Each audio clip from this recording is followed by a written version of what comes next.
L'islam du matin au soir dans les médias, une maladie psychiatrique ou un moyen de détourner l'attention des masses en France et dans le monde. Alors, on va pas faire une analyse là-dessus parce qu'on l'a déjà fait à plusieurs reprises. On va pas non plus parler de l'énième et interminable sondage IFOP.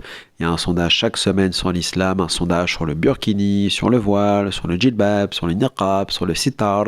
Bon, nous allons plutôt parler d'un sujet périphérique mais qui me semble tout à fait logique pour répondre à toutes ces personnes qui prônent l'assimilation ou l'intégration brutale des musulmans en France, puisque vous comprenez, sous la Troisième République, comme dit Éric Zemmour, les musulmans n'auraient pas eu le droit de faire... Alors, juste rappeler à Éric Zemmour très rapidement que sous la Troisième République, la quasi-totalité des politiques de gauche comme de droite étaient antisémites. Que ce soit Jules Guesde, Vallès, que ce soit Barès, Paul Déroulède, Maurras, etc. Il n'y a aucun philosémite en France à ce moment-là. Donc ça veut dire concrètement qu'Éric Zemmour, qui semble idolâtrer cette période, n'aurait, le pauvre, absolument aucune existence légale à cette période. Il ne ferait pas de politique, il serait considéré comme Léon Blum ou comme Dreyfus, c'est-à-dire comme un infiltré, un agent d'Israël et que sais-je encore. Bon. Donc, d'abord, sous la Troisième République, il n'y a pas de philosémites. C'est-à-dire que même les Dreyfusards sont très peu philosémites, hein, contrairement à ce que certaines personnes peuvent penser. C'est pas parce qu'il y a Émile Zola que tous les Dreyfusards sont similaires. Et par ailleurs, quelques années plus tard, donc après la Première Guerre mondiale, donc dès qu'on arrive dans les années 40 avec Pétain, là, les gens comme Éric Zemmour n'ont même plus le droit à la nationalité française. Donc là aussi, il y a toujours cette schizophrénie et cette espèce de baragouinage gloubi-boulguesque en quelque sorte chez Zemmour, à vanter la France, son histoire, sa culture, ses mérites, mais tout en occultant Pétain. Enfin, il parle de la théorie Paxton, comme quoi elle aurait desservi la France et son histoire parce qu'elle présente les Français comme tous des collabos et ainsi de suite.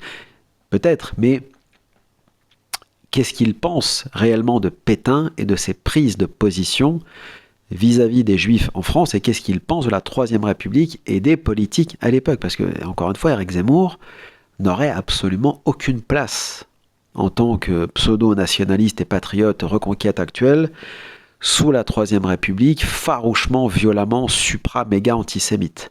Et là, on est dans un antisémitisme tantôt religieux, enfin, un anti-judaïsme, on va dire. De l'autre côté, c'est un antisémitisme racial avec Jules Soury, Maurice Barrès. Je pense notamment à un autre personnage dont j'oublie souvent le nom. C'était lors de la prise du Fort Chabrol. Il avait créé une ligue qui s'appelait, je crois que c'était la Ligue anti-juive, hein, clairement. Voilà, donc vous voyez, c'est clair, hein, c'était clairement antisémite. Enfin bref, ces gens-là veulent assimiler les musulmans, leur faire aimer la culture française. Je voudrais rappeler une chose quand même qui paraît essentielle. Moi, en tant que Français de souche, qu'est-ce que je constate? J'approche la quarantaine, partout où je vais en France depuis toujours, parce que j'ai jamais vécu qu'en France. Depuis 40 ans, que ce soit dans ma famille, mes proches, les gens avec qui j'ai travaillé, avec qui je travaille, etc., ce que je remarque, c'est l'extrême inculture et le désintéressement total des Français et des Françaises pour leur propre pays, leur propre culture, leur propre histoire, leur propre patrimoine, leur propre religion qu'ils n'ont pas d'ailleurs. C'est-à-dire que la quasi-totalité des Français sont sur un logiciel, même quand ils votent à droite, hein, freudo-marxiste, c'est-à-dire déracinés, ils n'ont pas de religion, pas de spiritualité, pas de philosophie, pas de culture, rien, et ils ont fait le choix. Depuis au moins 1905, hein, on est dans cette tradition laïcarde violente. C'est vrai que sous la Troisième République, il y a eu des violences extrêmes faites aux catholiques dans ce pays, mais ce qu'oublie de dire Zemmour, comme dédécé avant de mourir, l'avait suggéré, parce qu'ils reprennent un peu le même argument tous les deux, sous la Troisième République, on a fait la peau des catholiques, on devrait faire pareil. Encore un troisième qui a sorti cela récemment, c'était Pierre Lelouch, turbo-sioniste, qui avait dit sous la Troisième République, on a violemment, en gros, remis les catholiques à leur place dans ce pays, j'attends que la République fasse quelque chose, bon, enfin bref. Ce qu'ils espèrent, là on est dans la vengeance en fait, c'est-à-dire les cathos ont pris cher, mais ils s'en foutent des cathos parce qu'ils ne reconnaissent pas le Christ de toute façon, et J.D. Vance l'a encore rappelé, ce qui est marrant d'ailleurs chez les Trumpistes, c'est utiliser un élément de l'histoire contre des gens qu'ils n'aiment pas, c'est-à-dire les musulmans parce qu'ils sont pro-palestiniens, c'est tout, ça va pas plus loin que ça en fait. En fait, certes les catholiques ont pris cher, peut-être en termes d'institution, mais les antisémites catholiques, ou nationalistes, ou comme Paul Déroulède, etc., siégeaient à l'Assemblée nationale. Aujourd'hui, ils n'ont même pas le droit de respirer. Ils n'ont même pas le droit d'avoir une organisation ou une association comme l'Œuvre française, etc. Ils ont toutes été dissoutes par Manuel Valls en 2013, après l'affaire Clément Méric et ainsi de suite. Donc, peut-être qu'il y a eu des injustices flagrantes envers les cathos à l'époque, par les maçons républicains hardcore sous la Troisième République, mais enfin, les cathos intégristes, tradis, etc. ont quand même existé et ont survécu et siégé à l'Assemblée nationale. Et des gens comme Barès, même s'il a un passé un peu obscur, Barès, avec des occultistes, etc., il était quand même farouchement catholique, farouchement nationaliste et farouchement antisémite.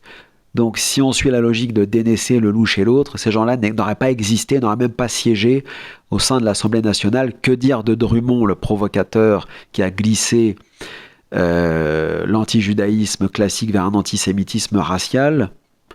C'était aussi, à ma connaissance, sous la Troisième République. Il n'a pas été fusillé. Bon, il siégeait, il a même été à Alger, à l'époque, en tant que député français, pour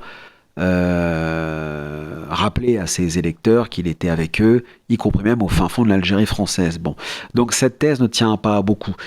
Mais pourquoi demander aux musulmans, et surtout à ceux qui sont d'origine extra-européenne, d'aimer, d'adorer, d'idolâtrer la culture ou l'histoire de France, à tort ou à raison, je ne questionne même pas dans le sens est-ce que c'est bien ou c'est mal, mais pourquoi les forcer à cela, alors que le petit peuple de France lui-même n'a pas d'histoire, pas de connaissances, pas de culture, pas de patrimoine français dans les faits.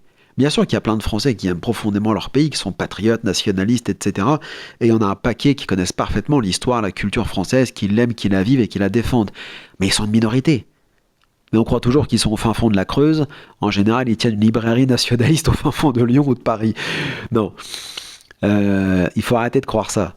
Je veux dire, on ne peut pas demander à des halogènes, façon de parler, je veux dire à des étrangers qui sont devenus français ou qui ne le sont pas ou qui vont le devenir, d'aimer plus la France, autant ou plus la France, que des Français qui, c'est pas qu'ils l'aiment pas, mais qui s'en foutent.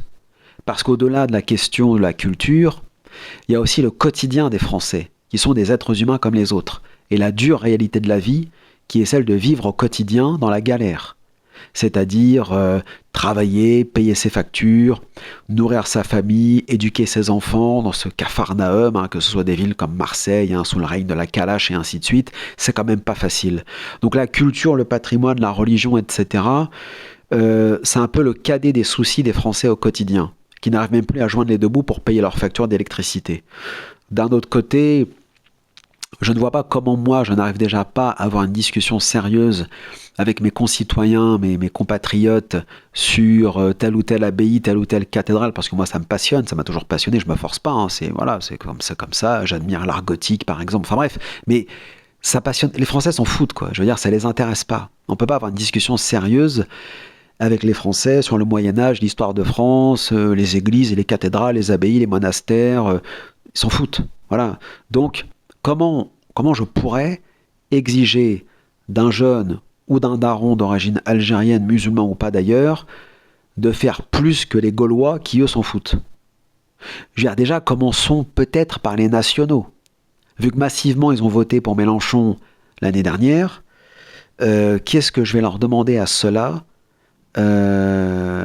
d'aimer aux autres, je veux dire à ceux qui viennent d'arriver ou qui sont arrivés il y a 20 ans, 30 ans, 40 ans, de faire plus que les nationaux qui, selon Zemmour et sa clique, sont supérieurs aux autres parce que ceux-là sont blancs chez eux, etc.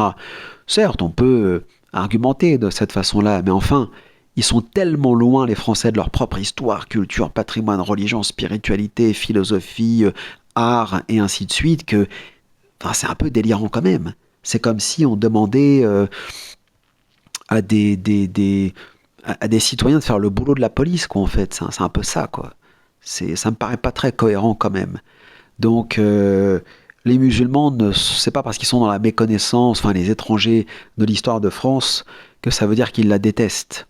Ils sont peut-être juste nihilistes ou peut-être indifférents parce qu'ils ont peut-être d'autres priorités, malheureusement. Il ne faut pas avoir que le mal non plus partout et commencer aussi à balayer devant sa porte, ce serait pas mal.